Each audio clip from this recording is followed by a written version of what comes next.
Greetings, everyone. This is Dr. Weaver, and I'm going to go ahead and create this voiceover presentation with respect to ethical and bioethical issues. As you all know by now, this Friday, we will not be holding class. So I will make sure I get this information to you. It'll be the same as before. Part of this presentation, well, you'll get the entire PowerPoint presentation, but this is that voiceover portion that you can listen to later to get the rest of the information for this particular topic. All right. So let me go ahead and start sharing my desktop. All right, I think that's it. So as we will get into more so in class, I'm sure many of you ask yourselves the question, why do we have to study ethical or bioethical issues as it relates to healthcare? And I will tell you that you're going to find yourselves in situations where ethical questions or situations do arise. And it is good to have a certain knowledge, being able to use the vocabulary to be able to articulate your concerns, being able to join in, of course, conversations as it relates to some ethical dilemma. For example, you know, the family members don't want to make their 100-year-old mother a DNR, and the person has bed sores, has dementia. They're in the fifth stage of maybe Alzheimer's. They're on tube feedings. They have skin breakdown everywhere. Of course, I think I kind of just mentioned that. But they have all these things going on, but the family members still want to do everything. And of course, and I hate to say this because I don't want it to come off the wrong way, but you know, that utilizes or consumes a lot of resources, resources that can actually pay for someone who is younger and are not, they have a greater chance of survival. And this is not saying that we're throwing away our elderly, but let's face it, 100 years old, what about the quality of life? And that's what I'm more focused on, is the quality of life. Now, most of the information, of course, in nursing addresses the how-to aspect of nursing care. Like I always tell you guys, that you guys are probably more interested in the med surg and the pharmacology and the pediatrics and all these types of more direct clinical type of topics. But these are those topics, this ethics, bioethics is one of those topics that is certainly relevant to practice. And you would do yourself a great service to ensure that you have an in-depth understanding of how this can and will impact you.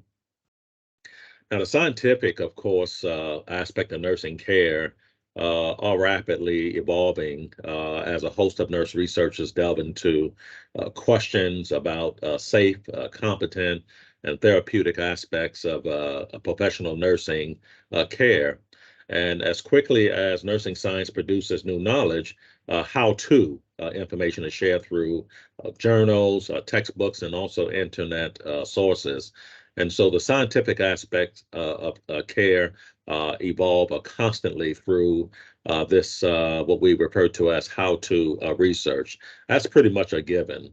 This information is just out there exponentially. I mean, scientific research It's just an exploding discipline.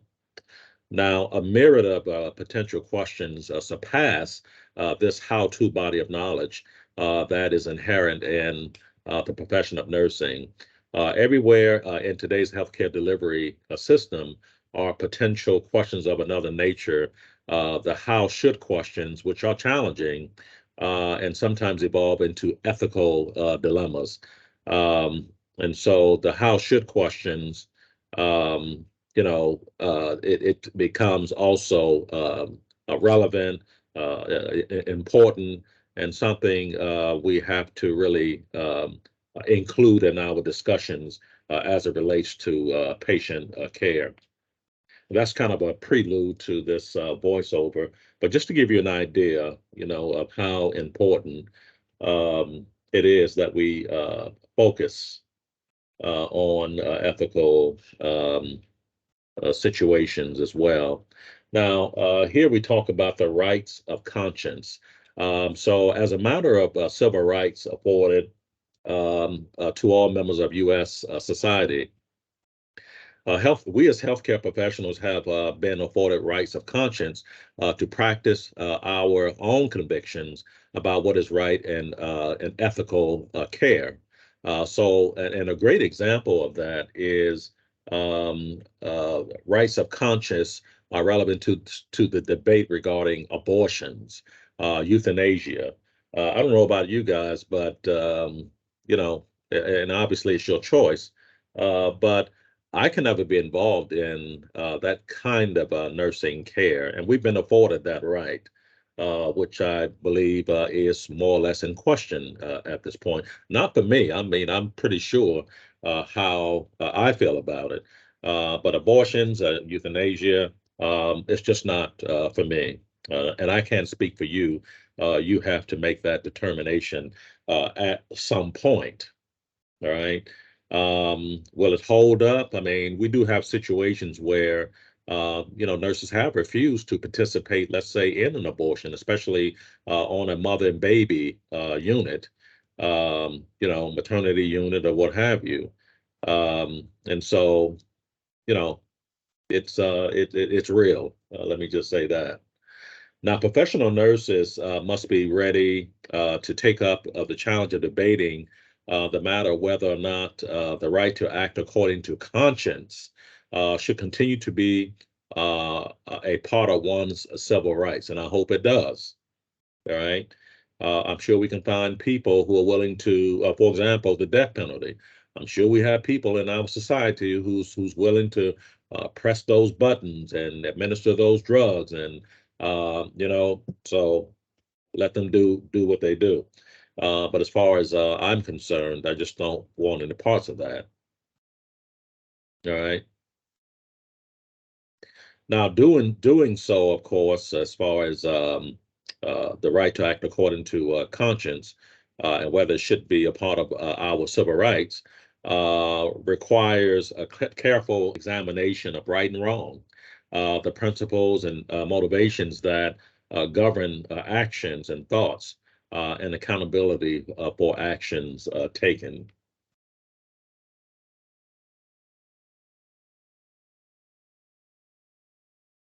Right? Now, ethical theory is a system of principles by which a person can determine what should and should not be done.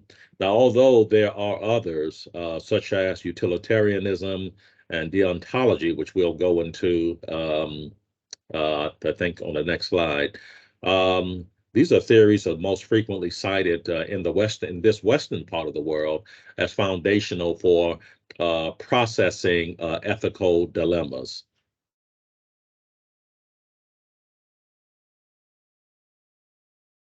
Now, Unitarianism is an approach that supports what is best for most people. For most people, is the key.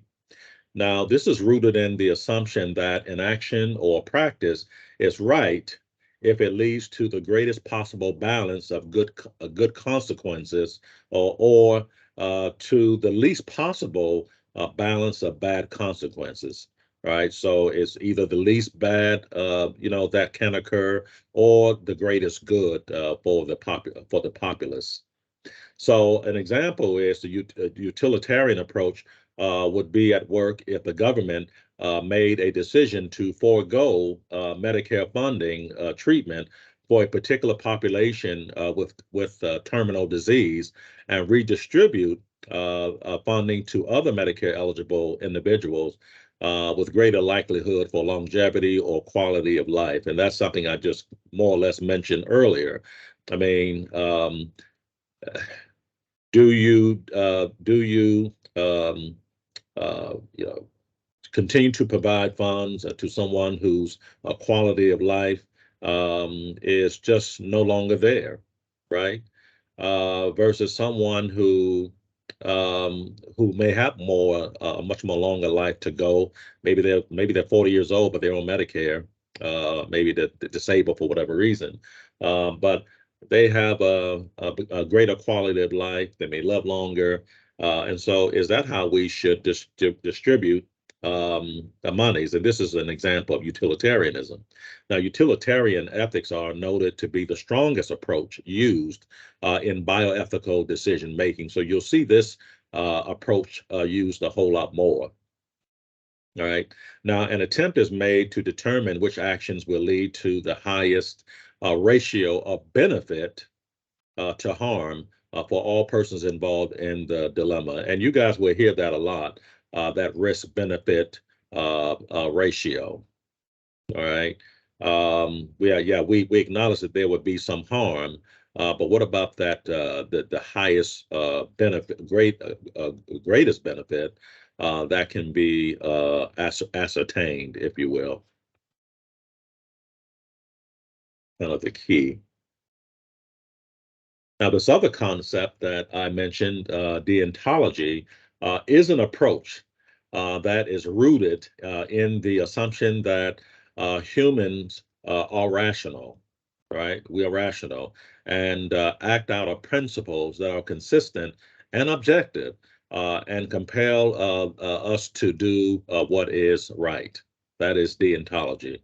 Now, ethics are based on a sense of a universal principle to consistently act one way, consistently. All right. So, for example, the deontological approach would be at work if a decision is made to resuscitate and provide mechanical ventilation to a 23 week otherwise viable fetus, all right, despite ability to pay for care and availability of newborn intensive care beds. And so we typically have decided that we're going to pay these exorbitant amounts of monies, even if a child, a fetus, as so called, um, may not have much of a chance of surviving. All right. Now, in bioethical decision making, moral rightness is the act that is determined not by the consequences of the actions it produces, but by intentions and moral qualities intrinsic to the act itself, how it affects us from within. All right, intrinsic. Now, deontological theory claims that a decision is right only if it conforms to an overriding moral duty, and right only, excuse me, and wrong only if it violates that moral duty. Now, all decisions must be made in such a way that the decision should become universal law. Persons ought to be treated as ends in themselves and never as means to an end of others, is that deontological approach.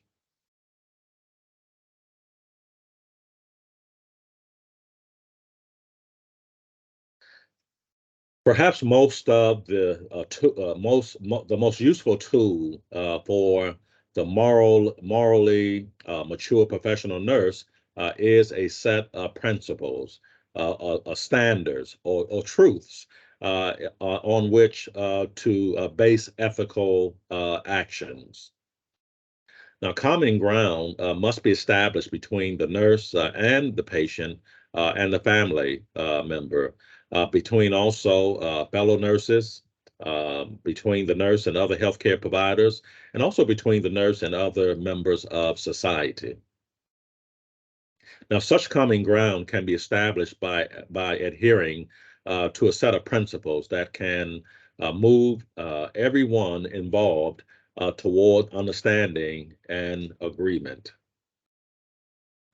Now, the practice of ethics involves applying principles to the two ethical theories described, which we just talked about, this utilitarian and deontology, or to other theories that are described elsewhere, but more specifically utilitarianism and deontology.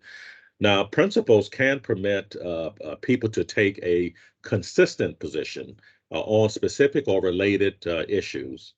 Now, if the principles, when applied to a particular act, make the act right or wrong in one situation, it seems reasonable to assume that the same principle, when applied to a new situation, can have the same result. And because of that, we can be more consistent in our approach to evaluating ethical dilemmas. Now, three principles have proven to be highly relevant in bioethics. And I'll tell you, these these principles of autonomy, beneficence, non-malfeasance, and also veracity, typically in nursing, as far as tests are concerned, you are given a situation, a scenario of sorts, and you are supposed to take after reading the scenario, you look at these different principles and determine which of these principles apply to that particular scenario. So for example, they may give you a situation where the scenario is demonstrating autonomy. All right, and so well, before you know that, that's what it is. And you ought to take these different principles of autonomy, beneficence, non-malfeasance, and veracity, and say, well, this is an example of, rather it's an autonomy or rather it's veracity or so forth. So that's pretty much how they test you on on these principles. They give you an example, and then you have to say, this is an example of one of these principles. So hopefully that'll help you in that regard. Now, these principles do not form a complete moral framework. One principle may be relevant to a particular situation, but the others are not. All right. Now, yet these principles are sufficiently comprehensive to provide an analytic framework by which moral problems can be evaluated. And so we do use these principles to evaluate a variety of ethical dilemmas. Now, the first principle, autonomy, this means the principle of respect for a person is sometimes also called the primary moral principle.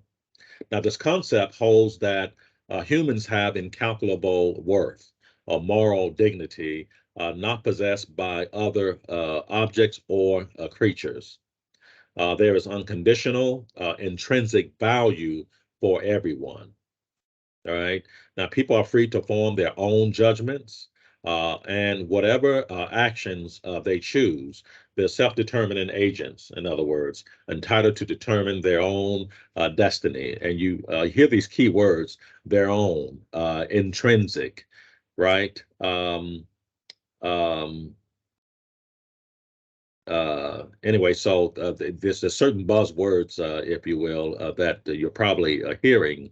It's all about the individual and not about anyone else. Now, if an autonomous person's actions do not As long as it does not infringe on the autonomous actions of others, that person should be free to decide, right? Whatever he or she wishes. This freedom should be applied even if the decision creates risk to one's health. Even if the decision seems unwise to others, to us, we feel like, well, why don't they go ahead and have this surgery? I mean, it just makes sense. They can be cured. There's a 100% cure rate, right? But the patient may feel like, no, not doing it. Someone may have a end-stage renal disease, and if they go on dialysis, right, and and maybe within a few years or so, they might receive a kidney transplant. But the patient might say, I don't want anybody's organs in my body. So it may not make sense to the healthcare professional, but we have to observe this principle that a person has a right to choose. All right. Now, concepts of freedom and informed consent are also grounded in this principle of autonomy. In other words, once a person is informed, right, then they can make their own decisions. Now, although the principle of autonomy may seem basic and universal, there are times when this principle may be in conflict with other principles, such as familial ones. So, for example, in some male dominated or patriarchal cultures, the family leaders' rights may override the individual and autonomous rights of a family member. So it depends on the culture. I mean, ordinarily, especially in the Western part of the world, autonomy is all about the individual. But in some cultures where there is male dominated, then it is about what their rights are, you know, and so forth. Now, in this situation, actions based on the moral principle of autonomy may perpetuate a kind of conflict, and so this would be a very difficult situation, especially to us in this Western part of the world. In general terms, to be beneficent is to promote goodness, kindness, and also charity. Now, whereas beneficence is to provide benefit to others by promoting their good, the beneficence to non-malfeasance principle is largely a balance of risk and benefit. Remember, I talked about risk and benefits earlier. At times, the risk for harm must be weighed against the possible benefits. All right. The risk should never be greater than the importance of the problem to be solved. So, for example, you may have a patient who already has, let's say, stage 2 a chronic renal disease, and altogether it's 5 stages. But let's say they're in stage 2.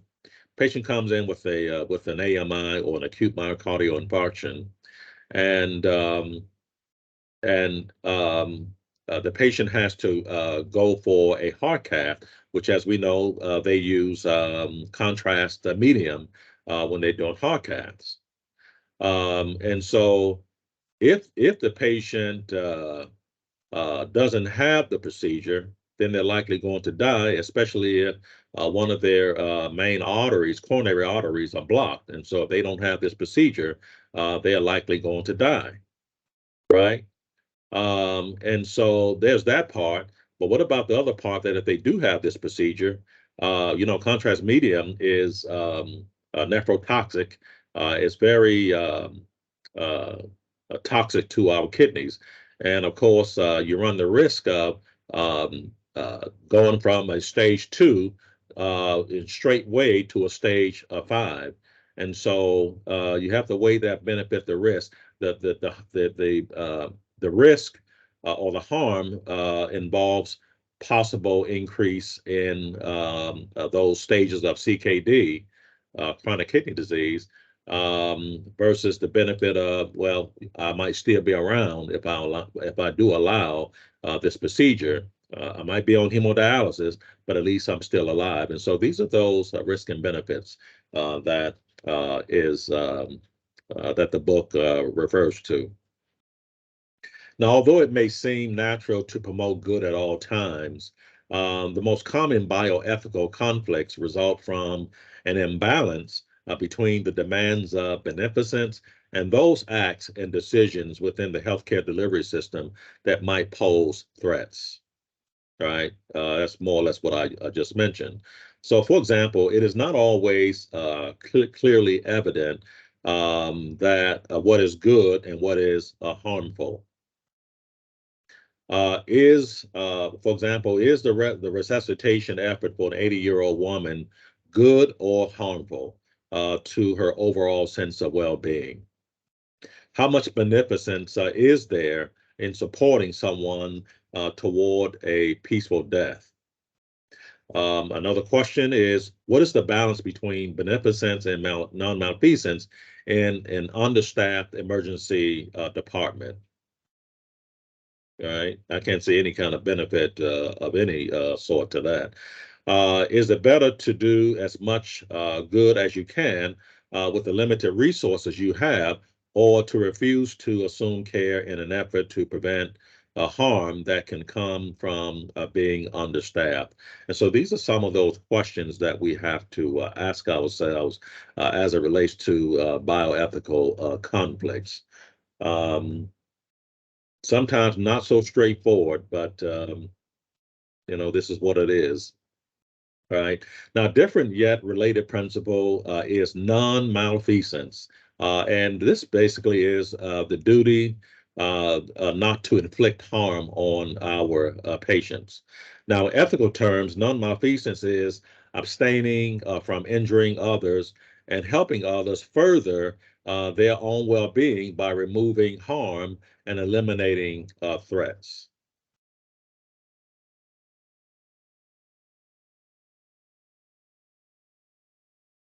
This is actually not a very long presentation. So I guess you'll kind of thank me for that. And also, I wanted to do this. I wanted to get this out, even though we're not having a class this week, because I know you guys have that paper that's forthcoming, and I wanted to give you time or give you some information. We'll go over this also next week when we have class. Give you some tools to be able to effectively craft your paper. Now, most contemporary professionals believe that telling the truth in personal communication is a moral and ethical requirement. Um, if there is the belief in healthcare that truth telling is always right, then of course the principle of veracity can itself pose some interesting challenges. Difficult questions surface, all right? But at the heart of the principle of veracity is, of course, trust. Healthcare consumers today expect accurate and precise information that is revealed in an honest and respectful manner. Now, today, however, for trust to develop between the health care providers and patients, there must be a truthful interaction and meaningful communication. Now, the moral conflict that results from being less than truthful to patients is too troublesome for today's practitioners, and thankfully so. The deontologic theory that the healthcare provider has a duty to tell the patient the truth has taken precedence over the fear of harm that might result if the truth is revealed. I think the truth should always be revealed, no matter what the consequences are. There's some who believe that telling a patient the truth may hasten their death, because it puts all this stress and anxiety and um, you know, uh, depression, all these things. But uh, the research seems to say different. The challenge today is to mesh the need for truthful communication with the need to protect the patient, and that's what it's all about, protecting the patients.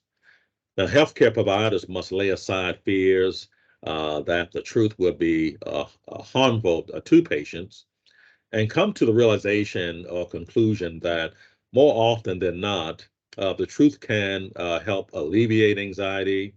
It can increase pain tolerance, facilitate recovery, and also enhance cooperation with treatment. They trust you, right? Now, with a pledge to human decency, healthcare providers must commit themselves to truth telling in all interactions and relationships. And I absolutely agree with that thought. I don't know another way, to be honest. All right. Now, so I haven't quite looked at your ethics paper assignment yet, but I'm without saying the word assuming, or let me just say, my thought would be that, because we always tell you guys not to assume, but my thought would be that it would be the type of paper that we want you to identify an ethical situation and follow steps such as this. I think I did something like this in my undergrad program many years ago at Jacksonville University. I think what I did mine on what was it? It was futility of care. Basically how we do all these treatment modalities for people who basically are they have a poor quality of life and have don't have much of a chance of recovery, short of a miracle. But and we're providing all this care for someone and with no hope of survival. And so it becomes a kind of a futile attempt to, manage this patient. And so I think that's what I did mine on. And so I think there was like a ethical decision-making process that we had to follow. And hopefully this will also give you the tools to help you work through these processes, right? Now, the first step, of course, we refer to as a situation assessment procedure.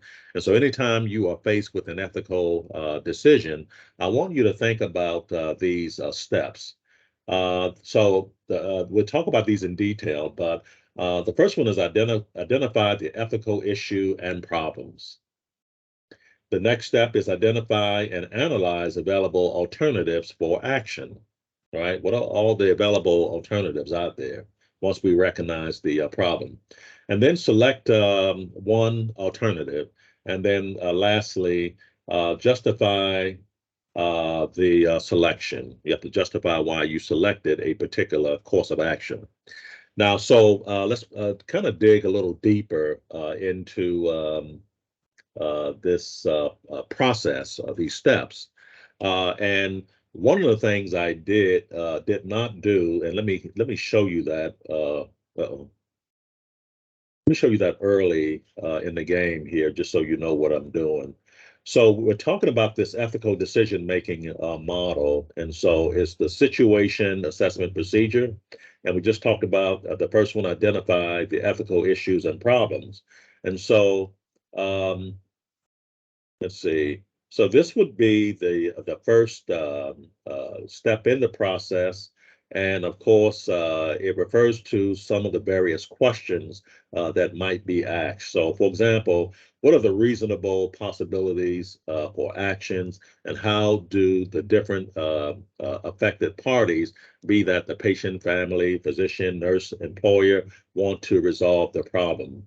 What ethical principles are required for each alternative, and so forth and so on. So for each of these steps, with the exception of select one alternative, but for example, justify the selection, they come with a certain set of questions that you can ask yourselves.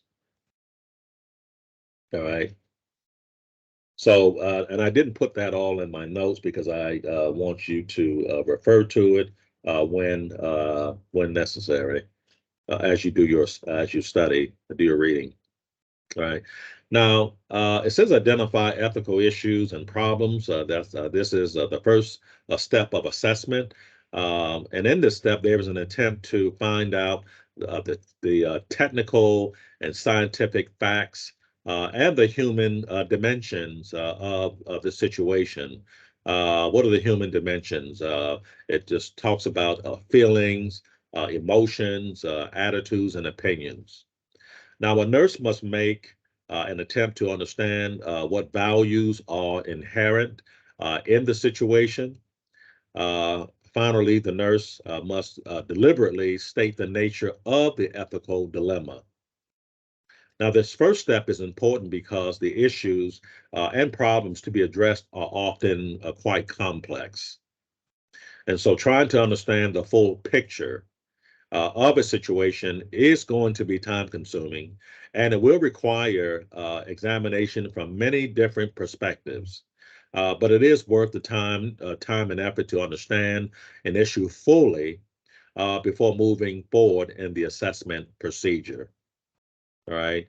And of course, Wright, 1987, poses some important questions that must be addressed in the first step. And so take a look at page 177 for those questions that I just referred to.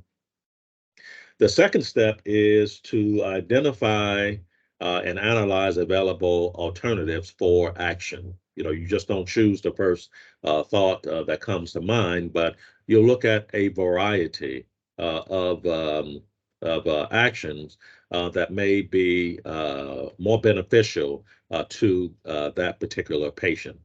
So in the second step, a set of alternatives for actions is going to be established.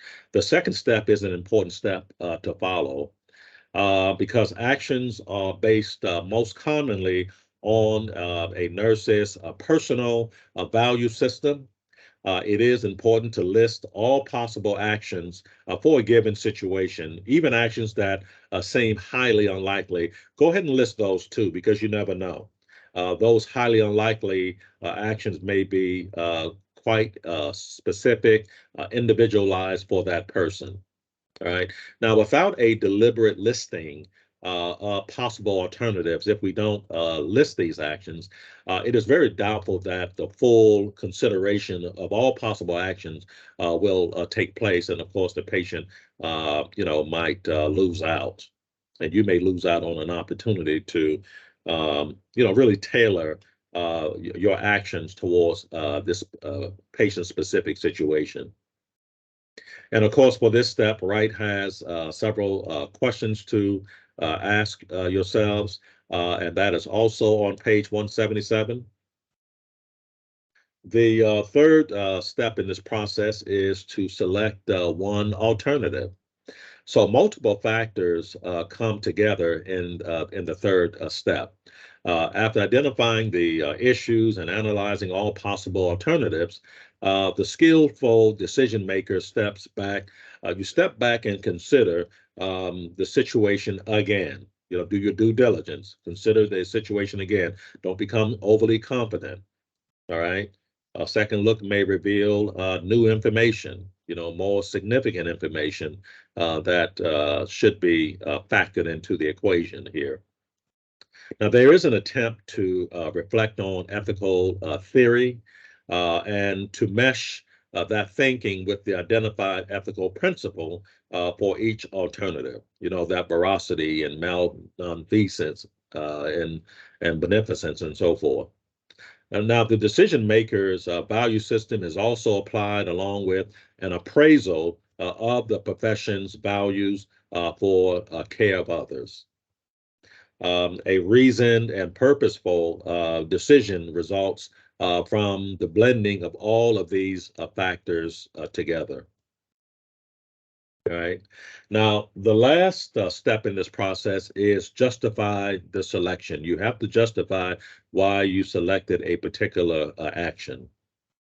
And so the rational discourse on which the decision is based must be shared in an effort to justify the decision, shared with others, of course. The decision maker must be prepared to communicate his or her thoughts through an explanation for the reasoning process that was employed. Now, according to Wright, the justification for a resolution to an ethical issue is an argument wherein relevant and sufficient reasons for the correctness of that resolution are now presented. Defending an argument is not an easy task, of course, but it is a necessary step in order to communicate the reasons or premises on which the decision is based. Now, the systematic and logical argument will show why the particular resolution chosen is the correct one. This final step is important to allow the nurse to advance ethical thought and to express a sound judgment. Now, Wright's formula for the justification process is also noted on page 177.